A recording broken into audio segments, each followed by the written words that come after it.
Attic Mall Studios. This is WOCA, Ocala, Gainesville, The Villages, 1370 AM, 96.3 FM, The Source.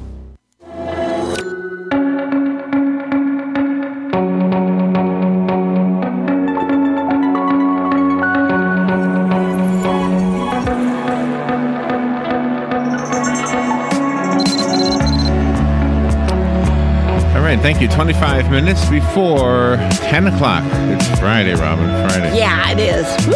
So I have a quick story in order to introduce our next guest. When I was younger, was a songwriter. I don't like to say was because I like to think that I still do it. But I don't do it as much as I once did. The point is that when I was younger, I envisioned that when I grew up, which I don't know what has happened yet, that I would be a songwriter, like the people I admired, who I would listen to all the time. And so I would spend a lot of my time writing songs. And that songwriting process happened a lot in the car. It's kind of a strange thing. Anybody who's probably a writer or creative in some way probably has their alone moments when those ideas come to them, right? Whether it's in the shower or in the car or taking a walk or whatever. And then I had, and I, of course, was in the car all the time to go to work, a real job, not a music-related job. And so I had a pretty good job, and then I was transferred to a different shift. And the guy who oversaw the shifts, I don't know if you called him the supervisor or foreman, I don't know, but he just was not nice, Robin. He didn't like me. I don't know why, but he didn't. And he was wrong. And if I think about it right now, I can still slip into that anger that I used to feel. But I'm not going to go there. Anyway, so I would find myself in the car. Instead of composing songs, I would be composing letters I was going to write to him, to his supervisor, to the newspaper, to whoever. And I found that I was becoming these angry guys that I didn't like. And it was internal. I don't know that anybody on the outside ever noticed that I was getting angry, but I was inside. And when I caught myself doing this, I said to myself, I have a choice here. I can stop using this time to compose these hate letters and just let it go. And get back to what I enjoy doing, which is taking this time. It's relaxing. It's a weight off my shoulders to just drive and then think of what rhymes with love, that kind of thing. Tom Corner had I don't know if it's very similar or not, but what I read about his book, Borrowed Eyes and Feet. My gosh, it speaks to that very time in my life when I was going through that. He is on the phone. He's a motivational speaker. He has a couple of decades in the financial services industry. Oh, he probably had some anger issues there, I bet you. Is your past holding you hostage from enjoying the present? This is a super important topic. And if you could ever figure out a way to release any rage that you have, oh my gosh, then you will be so much freer. And I think Tom's book does that. Good morning, Tom. Thank you for being on the air with us today. Wow, Larry and Robin, thank you. That was an awesome intro. Thank you. Oh, I appreciate that. So let me just start with a rudimentary question. Where are you? I am outside of Philadelphia in a town called Media, Pennsylvania. Oh, okay. Well, thank you for being on the air with us today. The grass is always greener. I want to be up someplace where the leaves are turning right now. You probably want to be in Florida, right? Not yet. Give it a few months. Or a month. So this book talks about yourself, right? You write about your own self, right? Yes. So how... Very scary. What was the turning point for you? How old were you when you realized maybe that same thing I was trying to describe from my own self? When did that happen for you? Wow. December of 2016. So it was. I'm sorry to interrupt. It was years, but the title of the book came to me in a meditation on that morning. Oh, really? On morning, December 2nd, I think it was. So what does that mean? What does the title mean? Borrowed Eyes and Feet. What does that mean? Yes, and that was something I still ponder the meaning. So in the opening of the book, I talk about the symbolism of eyes and feet. I didn't know what it meant, and I thought about it, and so I opened it up talking about different religions, whether it's just Jesus or Buddhism. what the eyes and feet represent. Louise Hay, who was an inspiration for me, I talk about her symbolization of the eyes and feet. And I really leave it for the reader to determine, because everybody else will have their own interpretation of it, and the more you think about it, the more it will evolve. So, what were you going through? Were you going through something that caused you to be angry? Yeah, yes. What I realized, Larry, it started at a young age. And to your point, like carrying anger and you don't realize it, like you said it, you nailed it. You have a choice. But my parents divorced when I was 5 or 6 years old. And for a child, your stability, your security, to me, comes from your parents, right? But it wasn't just the divorce. It was more than that. What do you mean?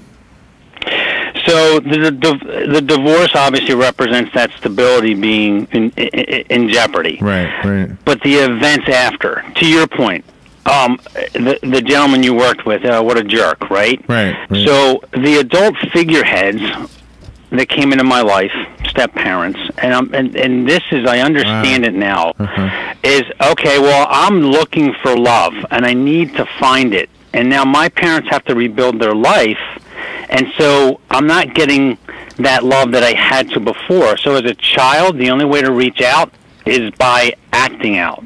And in a parent's eyes, it's annoying. Right. So were your stepmother or stepfather not good people?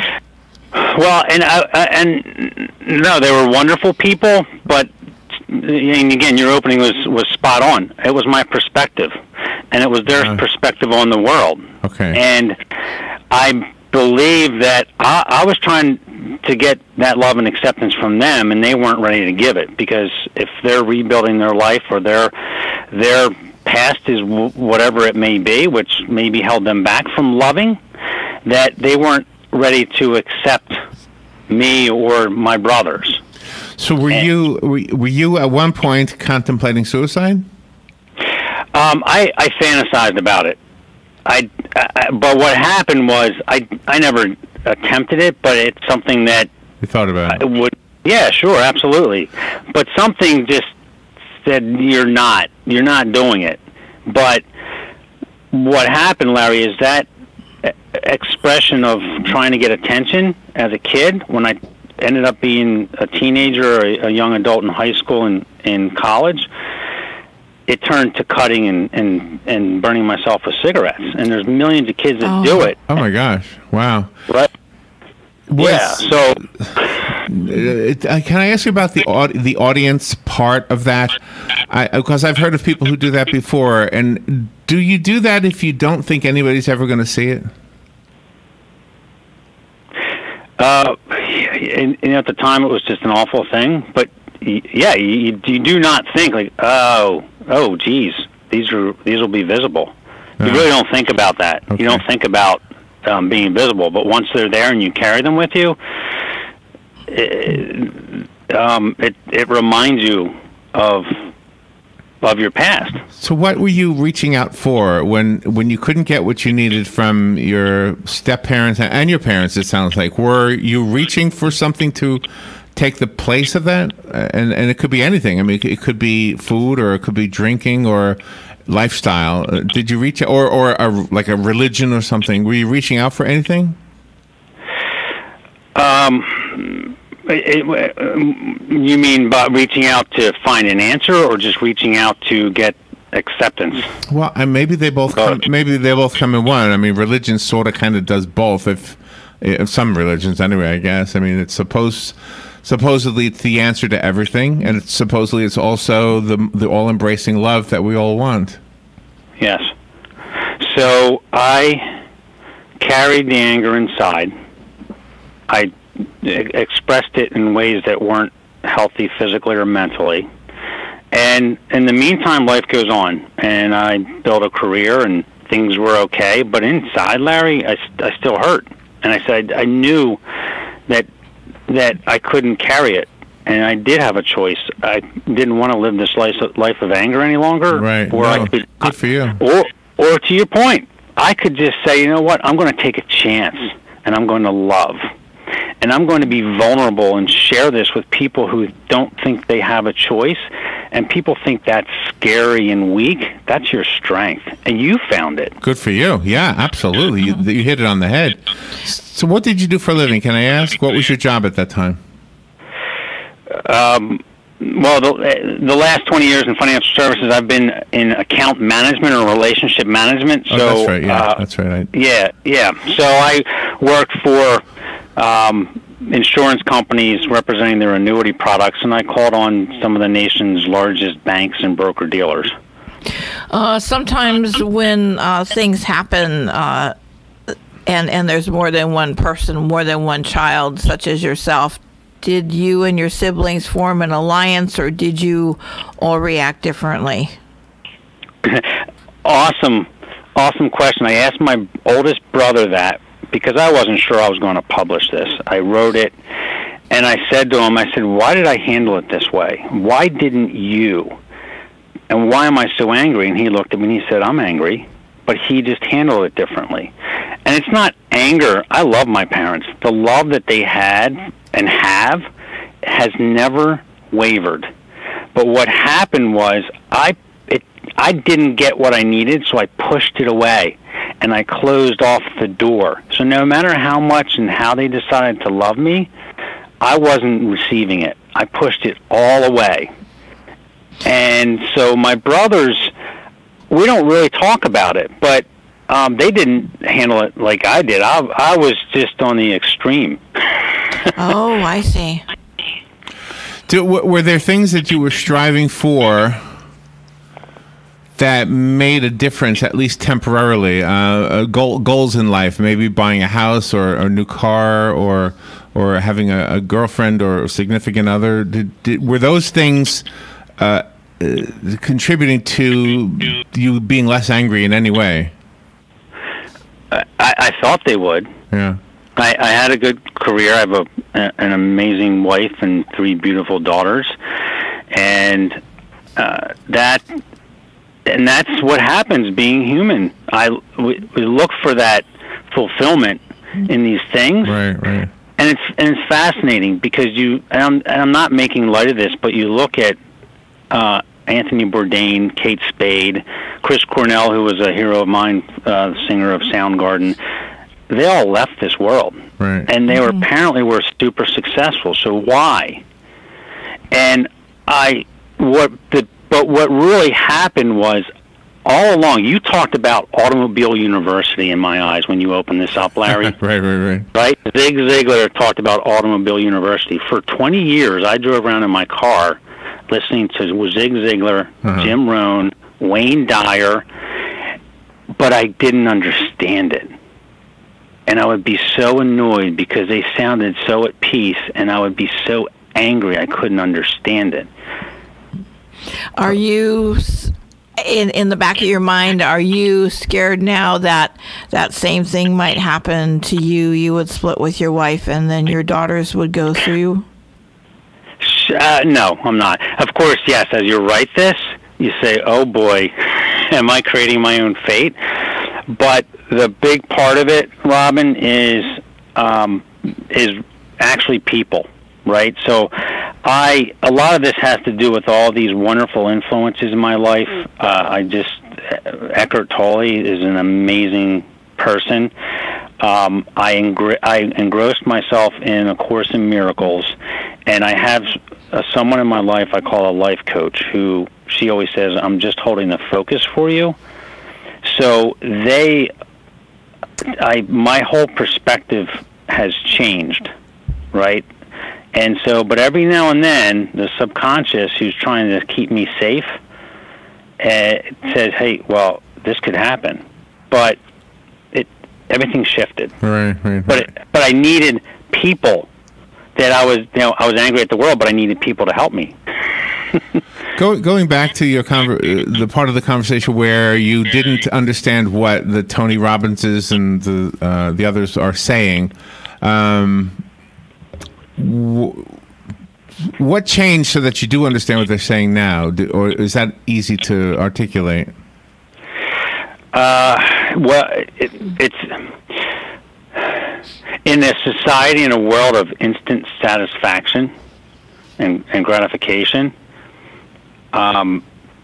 It didn't happen that way, right? You wake up and you see, and so the book, "The Sun Always Rises," also rises. There's a quote in there, and Fierce Conversations reference it, and it says, "Gradually, then suddenly." How did you go bankrupt? Was the conversation in this book, Ernest Hemingway, and he said, "Well, gradually, then suddenly." Everything happens gradually, then suddenly. That's an interesting. Right? Yeah. I'm here talking to you on the radio, and people are like, "How did you do that? What happened gradually?" And then suddenly. And I knew that I had to find another way, and I had these people in my life, these mentors who are Automobile University, but I wasn't ready to receive it because I didn't understand, and I would be angry at the fact that happy, positive muckety-muck was a bunch of garbage. But I knew I had to find another way. Do you know, I'm revealed in the introduction that I had these dreams of being a music professional, I guess you would say. And it did happen for me, but only in a very small way. So I never made myself famous with music. But whenever I had any... Okay, let me just do this real quick. When I would send out like tapes and stuff, and I'd get a reject letter, I would be so bummed out, and it would just destroy me, and I would just be so down, and I'd be so angry at the world and angry at myself and everything else like that, and nothing ever happened during that. And it's kind of crazy. It's almost mystical. But then when I would get over it, and I'd be out playing with the dog, and I'm just laughing, and the world is happy, and then, oh my gosh, look at this! Here's my friend from down the road. And he's wearing a beanie and Cecil hat. Oh my gosh, right? And I'm just giggling, and I'll say, "Larry, you got a phone call? All right, hold on, let me see what it is. Hey, how you doing? Hey, this is John from BMI.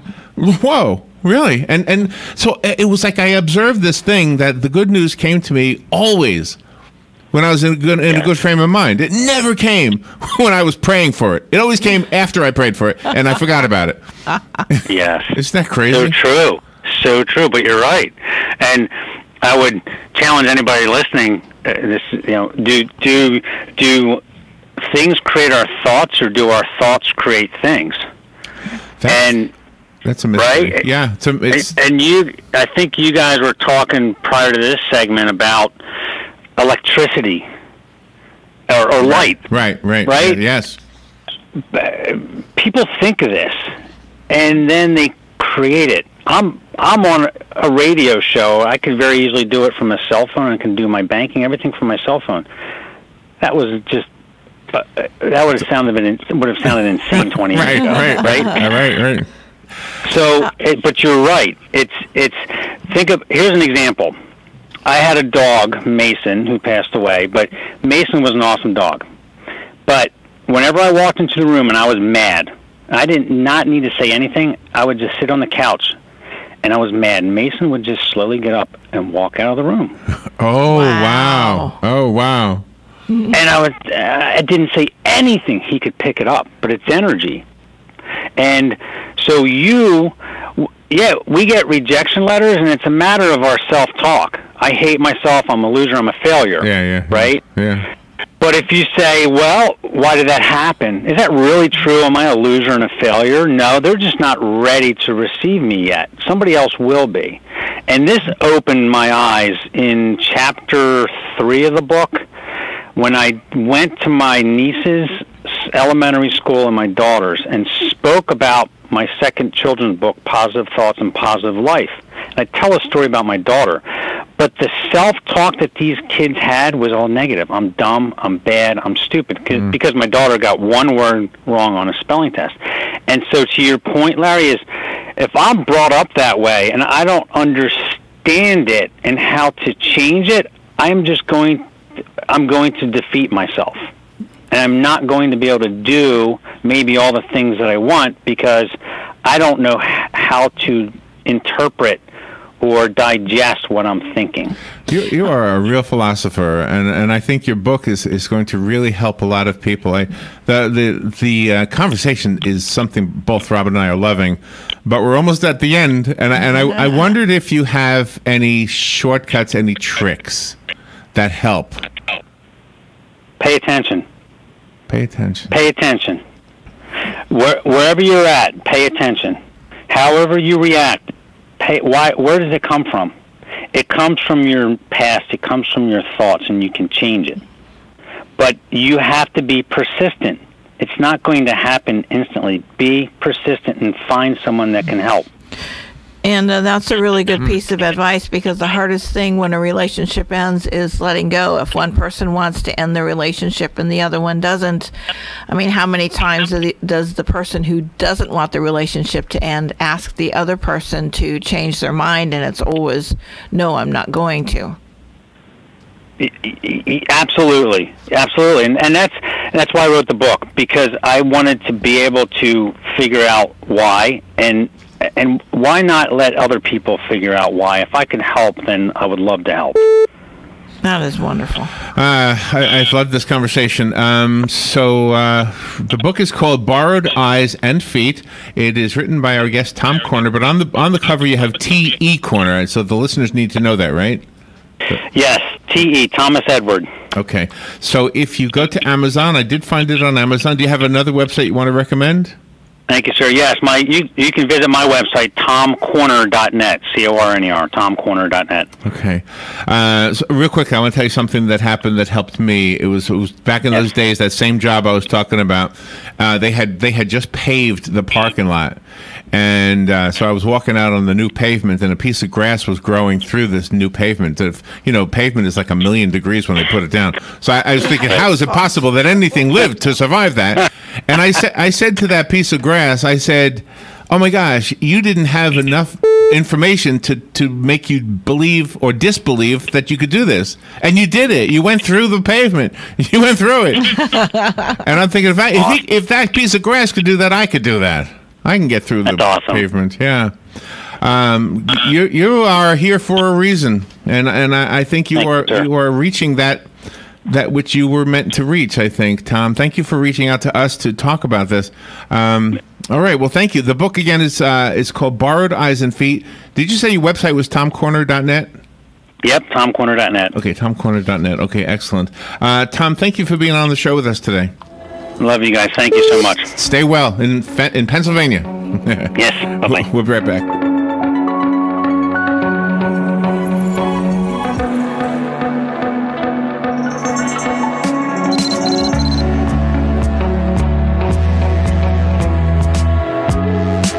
Friends, countrymen, tourists, and Ocalans, lend me your ears. Hey, speaking of ears, there is an opportunity for you to help feed and provide good maintenance, housing, and medical care for Marion County's rescued big cats, bears, monkeys, and other disabled or unreleasable wild and exotic animals. Take a tour on Wednesdays or Saturdays of the Endangered Animal Rescue Sanctuary. Call 352-266-2859. The Endangered Animal Rescue Sanctuary is affectionately known as EARS.